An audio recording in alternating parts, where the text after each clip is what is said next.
Roberto Junco es arqueólogo por la Escuela Nacional de Antropología e Historia de México, donde llevó a cabo también su doctorado. Tiene también el diploma de Arqueología Histórica de la Universidad de Leicester. Es miembro de diferentes asociaciones de arqueología y de arqueología subacuática, como el Institute of Nautical Archaeology o la Society for Historical Archaeology. Está a cargo desde 2017 de la Subdirección de Arqueología Subacuática del INAH en México, donde trabaja desde 2004. Ha dirigido diferentes proyectos como los relacionados con el Nevado de Toluca, el Galeón de Manila, la Baja California, el puerto de Acapulco o Villarrica. Sus intereses académicos se centran en el estudio de la porcelana china, de la arqueología del Galeón de Manila en relación con la navegación en época colonial, las expresiones prehispánicas de ritualidad en cuerpos de agua y la difusión del patrimonio cultural subacuático. Uno de sus intereses ha sido explorar y experimentar entre arte y arqueología. Pues nada, Roberto, cuando quieras. A ver, voy a tratar de compartir y... No, yo ya lo estoy viendo, ¿eh? Ah, ¿ya? Creo que sí. Ok, perfecto. Ahora lo tengo que ver yo, porque si no, no se los puedo contar. A ver.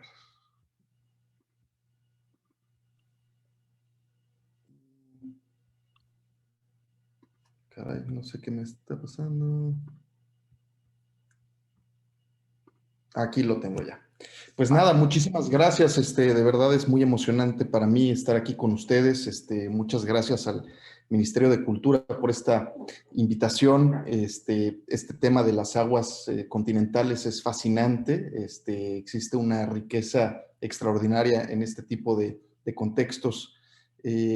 Pues para contarles un poco, aquí en México, por ejemplo, tenemos lo que les voy a presentar ahorita, ¿no? Que es de época prehispánica, pero estamos actualmente investigando en los cenotes de la península de Yucatán, pues los primeros pobladores del territorio nacional, ¿no?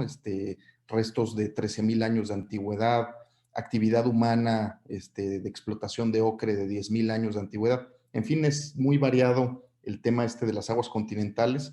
Y pues les voy a contar un poquito acerca de este proyecto, el proyecto de arqueología subacuática en el Nevado de Toluca, que es un proyecto que me encomendó la arqueóloga Pilar Luna en 2007, ya hace unos años.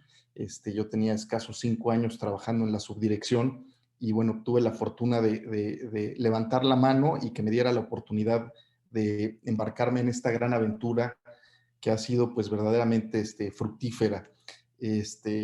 Para ponerlos en contexto un poquito, el Nevado de Toluca es la cuarta montaña más alta de México. Tiene su cumbre 4,680 metros. Tiene un cráter más o menos de 2 kilómetros de diámetro y al interior de este cráter dos lagos separados por un domo volcánico y bueno, pues es una montaña que domina todo este valle de Toluca, un valle bastante grande y que incluso se puede ver desde montañas en otras partes de México, ¿no? Siendo la cuarta montaña más alta.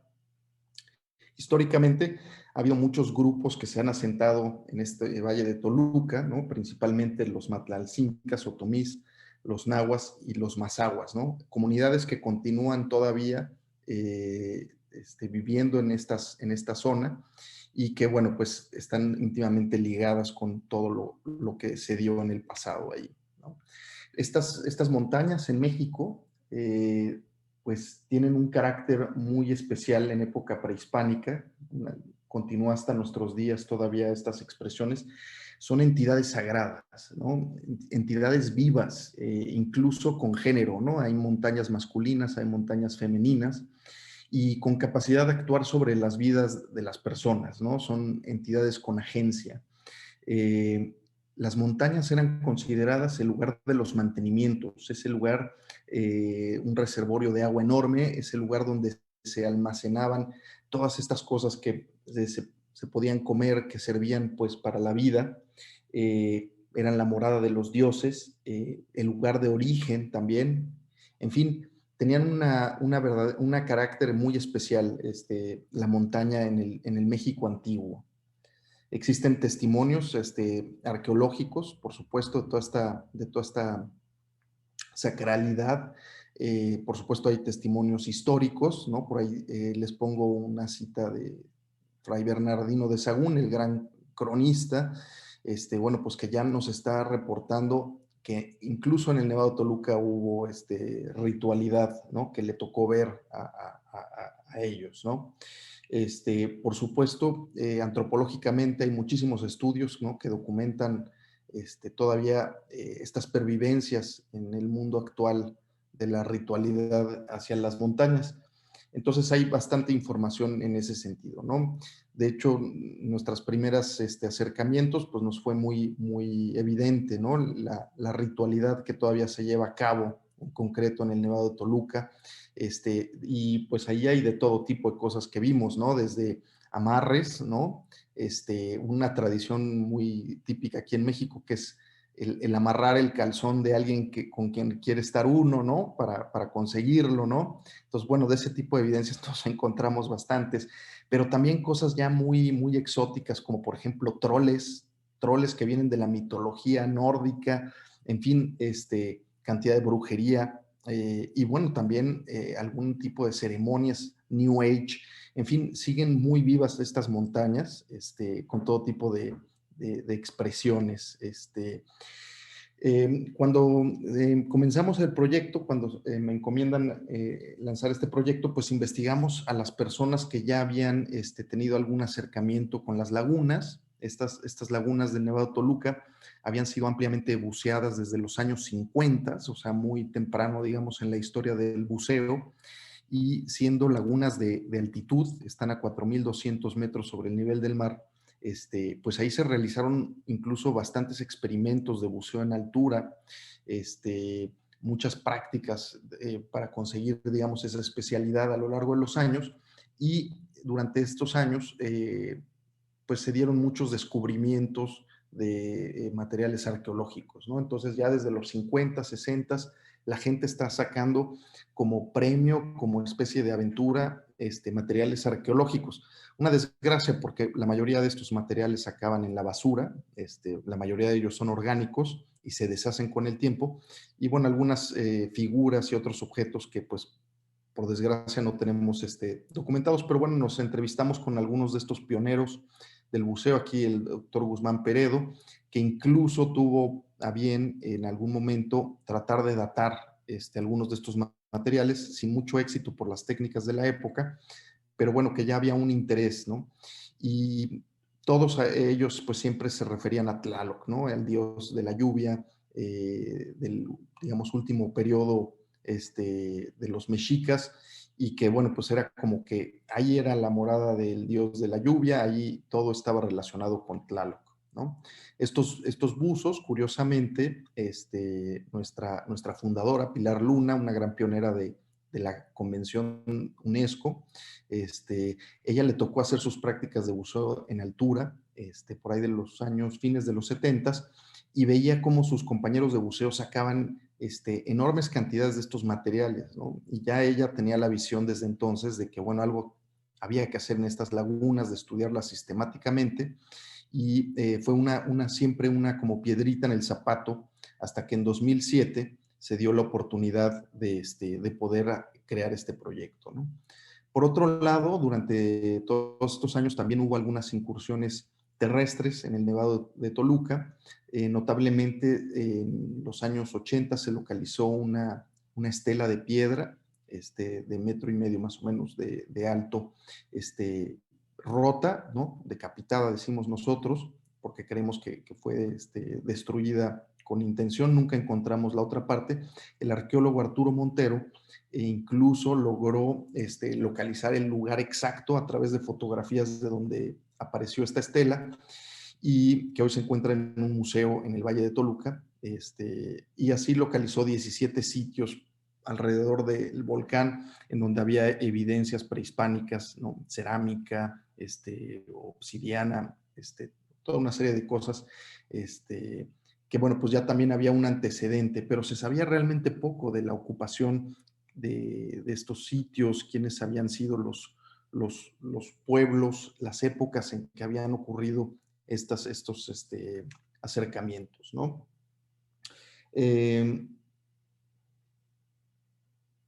pues ya para 2007, el arqueólogo Johan Reinhardt de la National Geographic Society, un explorador bastante conocido que trabajó en varias partes del continente, ¿no? En el lago Titicaca que mencionaba Ulrike, pero en el lado peruano, en fin, en varios lugares había trabajado este hombre. Se acercó con Pilar y le comentó la posibilidad de conseguir una beca de la National Geographic, y pues de algunos de sus contactos en Estados Unidos para realizar una expedición a las lagunas del Nevado Toluca. Entonces, con ese impulso económico y con esta piedra en el zapato que tenía Pilar, es que surge este proyecto en 2007, ¿no? Y el proyecto pues comenzó con Johan Reinhardt por un lado, con Arturo Montero, que ya había explorado el volcán, y con su servidor realizando los buceos en altura. Pues realizar los buceos aquí no es tan sencillo, ¿no? La laguna de la Luna, como les comentaba, está a 4.200 metros sobre el nivel del mar, y en ese sentido, pues implica ya ciertas preparaciones, digamos, para realizar las inmersiones. Por supuesto, hay que tener protección térmica, digamos que ese es el factor más definitivo, ¿no? Después de 40 minutos bajo el agua, pues uno ya se empieza a caer en hipotermia, ¿no? El agua está más o menos a 5 o 6 grados de temperatura. Y bueno, esta laguna tiene 227 metros de longitud por 209 y una profundidad máxima de 10 metros. En realidad no es una laguna, un cuerpo de agua tan profundo, pero fue, digamos, como el lugar donde íbamos a comenzar. Está la Laguna del Sol. La Laguna del Sol es muchísimo más grande que la de la Luna. Tiene aguas un tanto verdosas, el fondo no es tan visible, y bueno, pues ahí pueden ver que tiene 795 metros de longitud por 482 de ancho. Entonces, ¿a dónde entrar? ¿Cómo empezar, digamos, de esta exploración? Por ahí los buzos nos habían dado un poco sus experiencias, pero fueron los recorridos de superficie, cuando empezamos a localizar mayores concentraciones de materiales arqueológicos en las orillas, pues eso nos empujó a decidir empezar la exploración en la Laguna de la Luna, ¿no? Donde encontramos mayor cantidad de materiales arqueológicos cerca del cuerpo de agua, ¿no? Y entonces, así es, lanzamos nuestro campamento junto a la Laguna de la Luna, y comenzamos con estas inmersiones en las cuales empezamos a identificar estos vestigios arqueológicos prácticamente en superficie, ¿no? Encontramos en algunas zonas de la parte norte de la laguna un tapiz de esta resina amarilla que pueden ver ahí, que son copales, copales arqueológicos, y que fueron depositados en grandes cantidades. Un poco los depósitos eran relativamente superficiales, ¿no? Había una pequeña capa sedimentosa que al solo tocarla prácticamente se levantaba y generaba muy poca visibilidad. Ahí es donde se encontraban los copales, y bajo esa capa, a los 3, 4 centímetros, había una capa chiclosa de un limo un poco más denso, en la que encontramos gran cantidad de vestigios, como son pencas de maguey, ¿no? Cestería, toda una serie de elementos orgánicos, que de hecho se preservaron muy bien gracias a esa capa, ¿no? Aquí una imagen un poco de estos copales, ¿no? Como se ven, y es extraordinario que cuando salen del agua todavía tienen olor. Y ahorita les comentaré un poco de las conclusiones cronológicas a las que llegamos. En ese momento todavía no teníamos claro qué tan antiguos eran, se pensaba que eran muy, muy antiguos, y era extraordinario que cuando salían del agua todavía conservaban su olor, ¿no? Aquí la capa chiclosa que les comentaba, ¿no? Donde aparecen las pencas de maguey y la cestería. Esta cestería estaba en tan buen estado que en realidad nosotros pensábamos que podía ser contemporánea, ¿no? Todavía hoy en México se utiliza como agarradera ese tipo de fibras, ¿no? Para hacer bolsas y todo tipo de cosas. Y verdaderamente el color de las hojas, ahí lo pueden ver, es verde, o sea, se veían como que habían sido cortadas, recientemente, ¿no? No podíamos creer que estábamos ante algo verdaderamente antiguo, ¿no?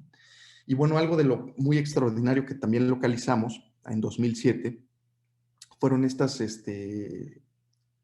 estos objetos de forma serpentiforme, de madera, y de los cuales localizamos 17 piezas, y que bueno, pues habíamos leído un poco sobre este tipo de objetos, sobre todo en algunas imágenes de códices, donde aparece precisamente Tlaloc, el dios de la lluvia, ¿no? Sujetando algún tipo de cosa, pero por las formas, por las dimensiones, ¿no? El más grande de estos medía 1,22, el más chico completo alrededor de 26 centímetros.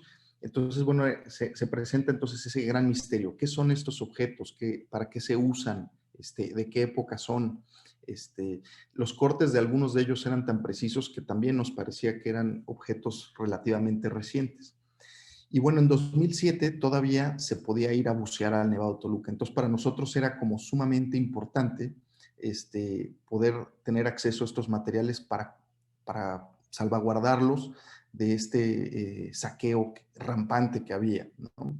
Afortunadamente, después de 2007, y en parte gracias al proyecto, fue que se cerró el buceo deportivo a estos cuerpos de agua. Con lo cual, bueno, pues ya ahora no tendríamos verdaderamente una razón para extraerlos, además de estudiar, bueno, qué tipo de madera son y poder tener un registro muy exacto de sus dimensiones.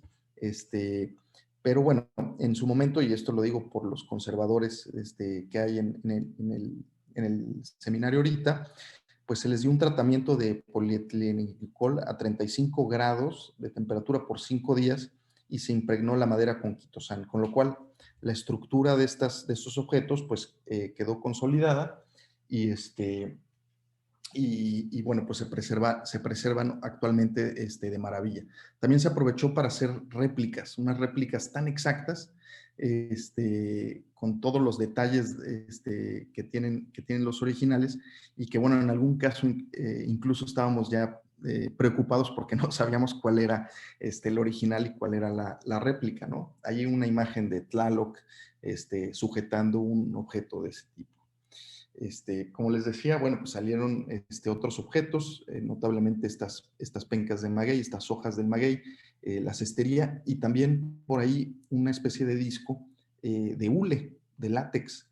Y también en este caso nos quedamos pensando si se trataba de plástico quemado o qué cosa era. Pero bueno, pues ya ahorita lo verán en los resultados de la datación que hicimos. Que bueno, pues sí es prehispánico, ¿no? Y el hule pues era un elemento más de la ritualidad de los pueblos prehispánicos. Notable fue la colección de copales. Estos copales principalmente eran hechos en forma de conos, pero también encontramos algunos con unas pequeñas formas peculiares y que donde todavía guardan la impronta de la hoja de maíz en la que se le daba la forma y en la que se guardaba. Entonces tenemos esferas, tenemos conos, tenemos estas formas curiosas. En algunos incluso queda la impronta de un textil, ¿no? Entonces estos copales verdaderamente son muy, muy difíciles de encontrar en los contextos terrestres, y es gracias a las aguas de estas lagunas, que son un tanto ácidas en pH y que son muy frías, que se lograron preservar y poder estudiar para conocer más sobre estas resinas que eran parte importante también de la ritualidad, ¿no? Al generar estos humos, ¿no? Que aluden a las nubes, en fin, en cantidad de fuentes podemos ver esta resina siendo ofrendada. Para poder entender bien lo que estaba pasando bajo el agua, desde 2007 también comenzamos a hacer pequeñas excavaciones en tierra al lado de la laguna, y poder tratar de articular lo que estaba pasando en la orilla con lo que estábamos viendo bajo el agua, ¿no? Aquí pueden ver las condiciones. Había que romper el hielo por las mañanas para poder accesar al pozo y continuar los trabajos. Pero bueno, de estos pozos se recuperó cerámica, lítica, lapidaria, restos de escultura, carbón, restos de copal, huesos de animales y otros objetos, ¿no? Y entonces aquí lo que pudimos correlacionar con lo que estábamos viendo bajo el agua, pues era la ceremonia, ¿no? Mientras que lo que estábamos viendo bajo el agua es ya la ofrenda per se. Durante estas excavaciones, pues aparecieron también objetos muy interesantes como esta escultura de piedra que pueden ver bajo el topógrafo, decapitada también, ¿no? Lo cual nos habla de que lo que estaba pasando ahí en algún momento fue interrumpido abruptamente, ¿no? Y justo en esta zona es que se empezaron a localizar piedras careadas, piedras de forma ya como cuadrada,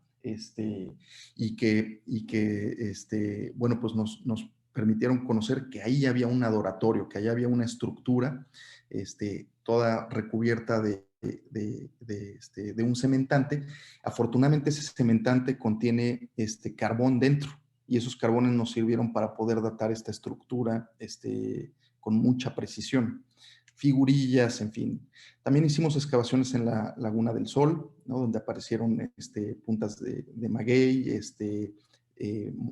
teselas de turquesa, en fin, toda una serie de cosas que nos permiten conocer un poco sobre la ritualidad que se llevó a cabo ahí, ¿no? Otro sitio, el Mirador, donde aparecieron gran cantidad de cuentas de piedra verde, ¿no? Que también eran ofrendadas tiradas hacia la laguna, y desde donde hay algunos fenómenos arqueoastronómicos, ¿no? El día del solsticio, el sol justamente sale entre estos dos picos, ¿no?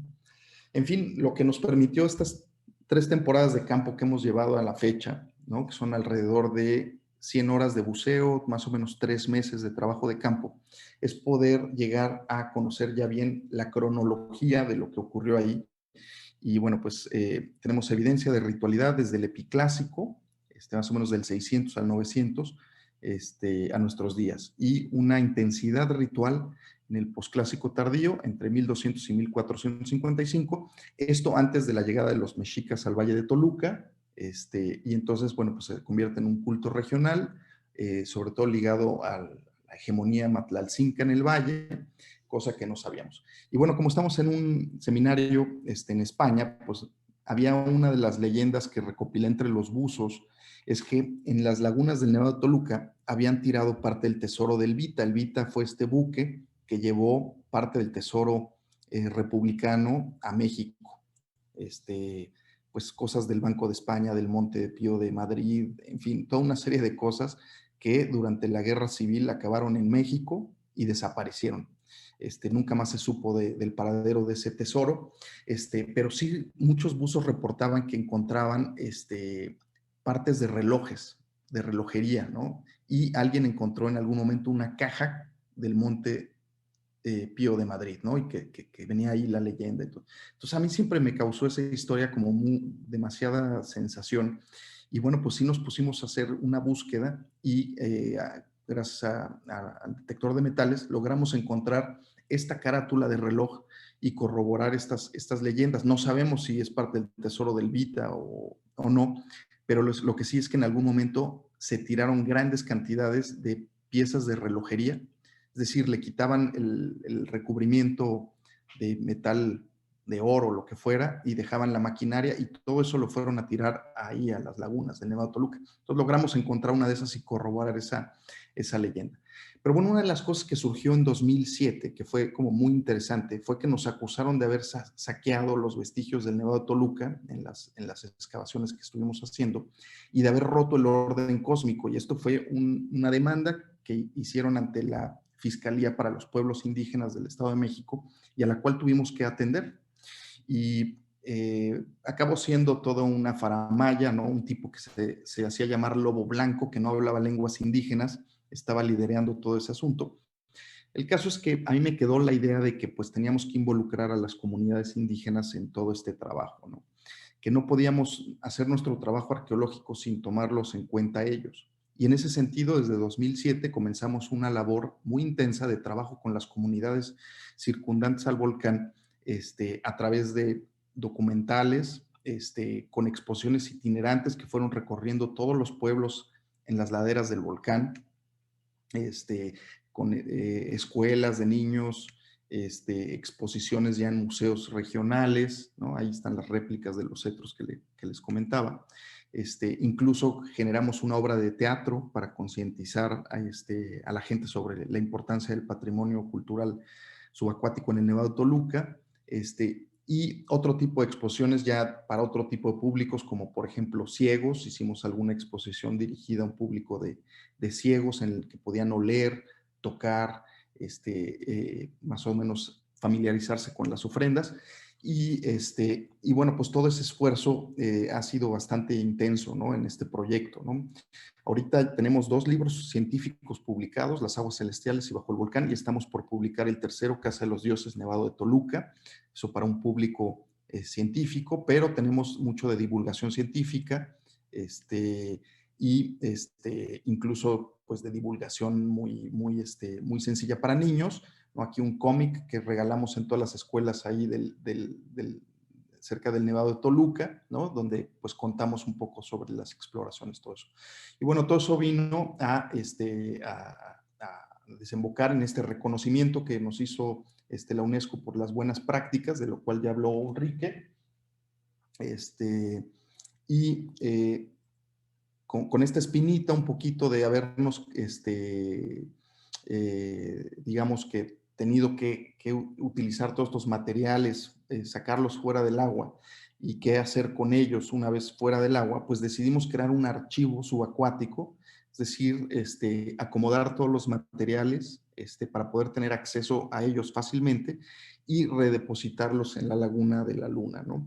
Entonces, recientemente, en 2020, hicimos esta caja con este archivo para poder utilizarlo en caso de seguir la investigación sobre estos copales, que han servido mucho en la investigación de la preservación, cómo preservar estos materiales, ¿no? Se les hicieron todo tipo de estudios de qué tanta agua absorben, qué tanta agua van soltando, en fin, han salido varias tesis de investigación de esto, y redepositamos esos copales en este archivo, con la idea de seguir las buenas prácticas de la UNESCO, por supuesto, ¿no? Y bueno, pues no sé cómo ando de tiempo, me parece que ya cumplí Justo, con va a eso. ser... ¿O tenemos todavía un momento? Sí, tienes un par de minutitos o 3 tienes, Roberto. Pues mira, rápido un videíto aquí para que vean un poco cómo es abajo del agua el Nevado de Toluca. El Nevado de Toluca es un volcán localizado en la región central de México, que desde épocas remotas es considerado una montaña sagrada.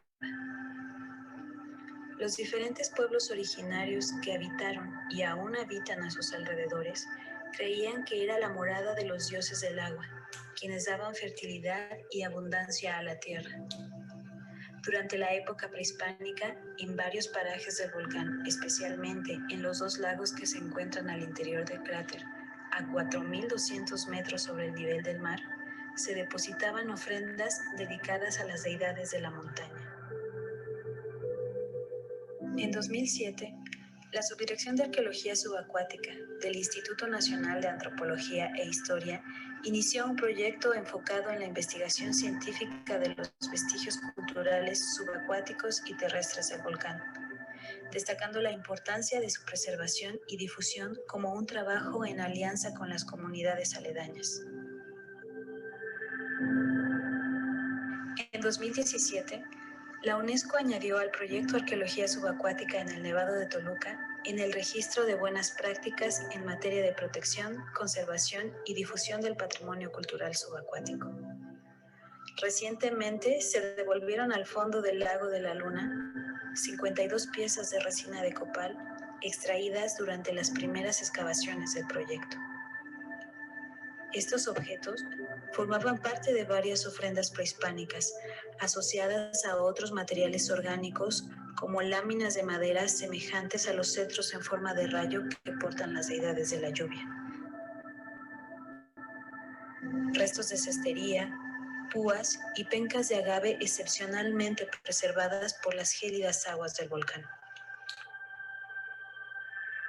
Después de minuciosos análisis que permitieron identificar su composición química, procedencia botánica, datación y procesos específicos de deterioro, los especialistas del proyecto determinaron que la mejor forma de garantizar la preservación de las piezas era devolviéndolas a su contexto original.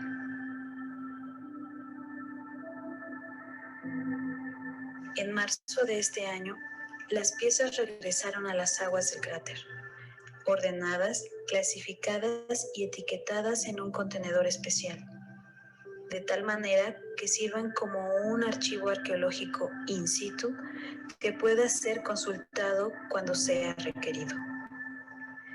Este acto no solo es significativo para la arqueología de México, sino también para las creencias de las comunidades tradicionales, pues se regresó una ofrenda milenaria al sitio al que pertenece.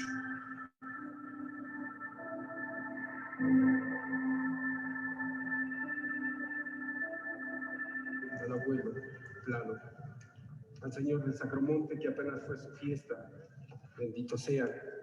Te pedimos permiso para que mis amigos, todos los aquí presentes, puedan sumergirse en tus aguas y poder regresar algo de lo que sacaron, el copal, para que el trabajo que vengamos a hacer sea fructífero. Les pedimos licencia y permiso para que puedan salir con bien, así como se van a meter. Él es Dios.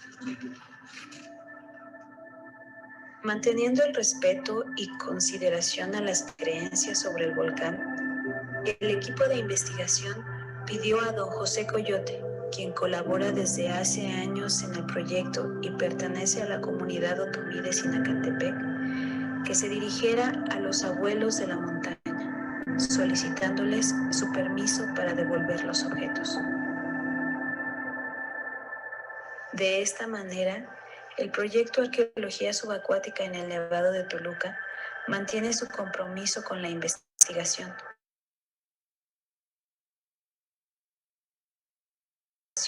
Patrimonio Cultural Subacuático de México.